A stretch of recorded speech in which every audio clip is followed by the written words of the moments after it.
Oi pessoal, vamos continuar nossa sequência de aulas de ecologia? Se você não assistiu a primeira aula, depois você dá uma olhada lá, Introdução à Ecologia. Se você não é inscrito no canal, por favor, se inscreva e já assina a minha chamadinha dando like nesse vídeo. Hoje a gente vai falar sobre um tema muito legal, muito interessante, que é os níveis tróficos, né?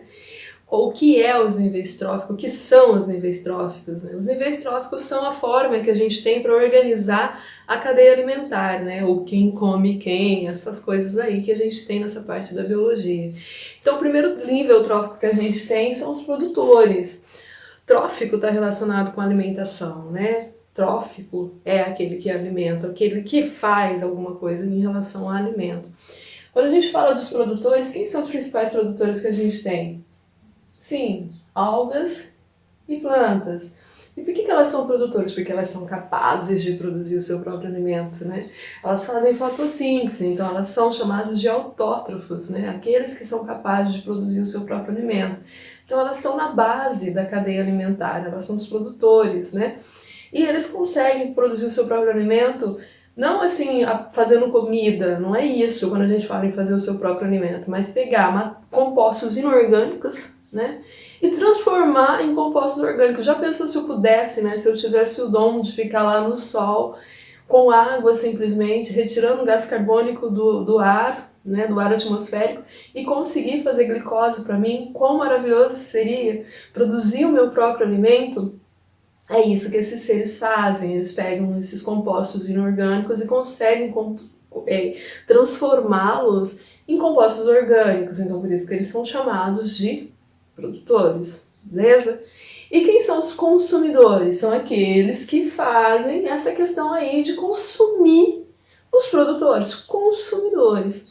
E aqueles que consomem primeiro as algas ou os vegetais, eles são chamados do quê? Consumidores primários. Exemplo, quem consome o consumidor primário, ele vai ser chamado do quê? Consumidor secundário, certo? Quem consome o secundário, terciário, e assim vai, sucessivamente. Então a gente tem esses níveis tróficos aí. Dependendo da posição de que ele está consumindo, uma vez que ele não produz o seu próprio alimento, a gente vai classificar ele como primário, secundário, terciário, beleza? E os decompositores? Os decompositores são os recicladores que a gente tem na natureza. E quem são os principais recicladores, decompositores que a gente tem? Sim, são eles mesmos, os fungos e as bactérias. Extremamente importante, né? Quando você pensa, por exemplo, que... Vamos imaginar uma situação aí, eu tenho um pé de maracujá na minha casa. Aí quando eu faço suco de maracujá, eu pego aquela casca e devolvo aonde? Perto do pé de maracujá.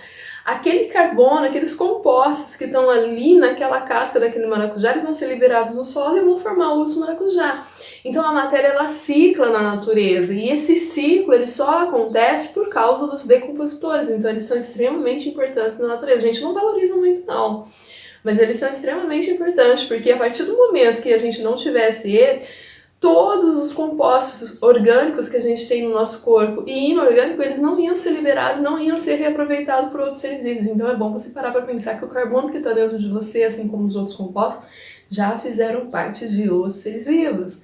Tá? Então a gente tem aí produtores, consumidores e decompositores. E diante disso a gente já consegue organizar o quê? As cadeias alimentares. E como que a gente pode ter um exemplo de cadeia? Deixa eu dar uma olhada nessa cadeia aqui que eu trouxe para vocês. Olha que fofo! Então a gente tem como base um produtor, depois o consumidor primário, o consumidor secundário e assim vai, certo? Aí a gente chega no momento importante da aula, que é entender o que é uma teia alimentar, né? Todos nós, é muito difícil você se alimentar apenas de um alimento.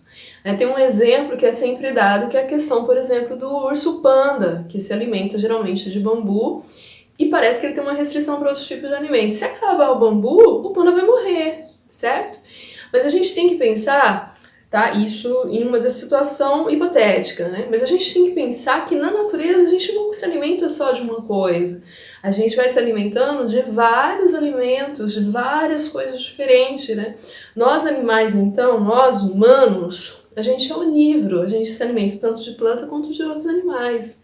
Certo? O que você predou hoje na hora do seu almoço? O que você consumiu hoje na hora do seu almoço? Certo? Então a gente tem essas questões envolvidas com a gente, tem envolvido isso no nosso corpo, no nosso dia a dia. Então a gente não está preso numa cadeia alimentar, porque a cadeia alimentar é algo linear. E se eu tiro um indivíduo da cadeia alimentar, eu dou uma complicada em toda ela. Por quê? Porque se eu tirar, por exemplo, o consumidor primário, o produtor, que era aquele que ele se alimentava, ele vai ter o quê? Um aumento muito grande da população dele. E o consumidor secundário, que se alimentava daquele consumidor primário? Ele vai cair. Graças, então, a tudo isso, a gente está preso a uma teia. E as teias, às vezes, são um pouco confusas. Mas elas estão aí na maioria dos casos. Certo? Beleza? Dá um print então no quadro que eu vou sair na frente pra gente continuar esse assunto.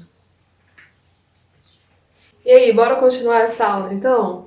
Quando a gente tem essas estruturas de cadeia alimentar, de teias alimentares, né, e de níveis tróficos, a gente consegue organizar isso em uma pirâmide. E o que é a pirâmide? O que vem a ser uma pirâmide? Né? Quais são os 3 tipos de pirâmides ecológicas que a gente tem? Não é esse tipo de pirâmide. Não estou falando disso. Eu estou falando de pirâmides ecológicas. Dá um tempo. Tchau. Isso. Quais são os 3 tipos de pirâmides, então, que a gente tem dentro da biologia? Tá? Não as pirâmides do Egito, no caso. A gente tem a pirâmide de número, a pirâmide de biomassa e a pirâmide de energia. E como funciona isso? A pirâmide nada mais é do que uma representação gráfica da nossa cadeia alimentar. Tá? Quando eu falo em uma pirâmide de número, a gente está levando em consideração os números dos seres vivos que estão envolvidos nela, certo? Então a gente teria alguns exemplos de pirâmides de número, por exemplo, aqui agora. Então eu estou considerando o quê? O número de indivíduos. E essa pirâmide, ela pode ser tanto com uma base maior, como ela pode ser invertida. Então é como se eu pegasse a nossa pirâmide assim e inverter. Isso mesmo, invertesse ela dessa forma. E daí a gente vai ter um outro tipo de pirâmide de número, beleza? E aí, como funciona a outra pirâmide que a gente tem na sequência? A pirâmide da biomassa, né? Que ela leva aquilo que o pessoal que não é da física pode dizer, não pode, não pode. Tudo bem, a biomassa ou o peso do indivíduo. Então ela considera o quê? Vamos falar o jeito certo? A biomassa, né? A massa viva que tem ali. Então ela considera os quilos que estão sendo tratados no caso. E essa pirâmide também pode ser assim, ou uma base maior, invertida. Vamos virar ela? Tô adorando isso, gente, vocês não têm noção. Tudo bem? E qual a última pirâmide que a gente tem? A pirâmide de energia. E essa pirâmide, geralmente, ela cai de uma forma para pegar no teu pé, porque ela não pode ser invertida igual as outras. Porque ninguém é capaz de passar mais energia para o seu predador do que tem no seu corpo. Então, vejam bem, prestem muita atenção nisso. A pirâmide de energia, ela considera o quê? As calorias do indivíduo, a energia que o indivíduo tem naquele corpo. Mas ele nunca consegue passar uma quantidade igual ou maior de energia do que ele possui, beleza? Sempre vai ficar uma parte dessa energia sem ser predada. Sempre essa energia, parte dessa energia vai ser liberada no ambiente, tá? Daí a gente poderia até citar Lavoisier. Tudo bem? Então a pirâmide de energia é a única que não pode ser invertida. Joia? Beleza? Dá um print no quadro então pra gente terminar a nossa aula de hoje. Bora fechar a aula de hoje então com o nosso mapa conceitual? Então tá. Do que são formadas as cadeias alimentares? Pelos produtores, que é a base, que são as algas e as plantas, porque são seres autótrofos que realizam fotossíntese principalmente e produzem substâncias orgânicas. Pelos consumidores, que podem ser primários, secundários ou terciários, certo? Vai depender de quem está consumindo primeiro o produtor, beleza? E eles podem ser classificados em herbívoros, carnívoros, onívoros O que são herbívoros? São aqueles que se alimentam principalmente de vegetais. E o que são carnívoros ou onívoros? Carnívoros de carne e onívoros que podem ser tanto de vegetais quanto de outros animais, certo?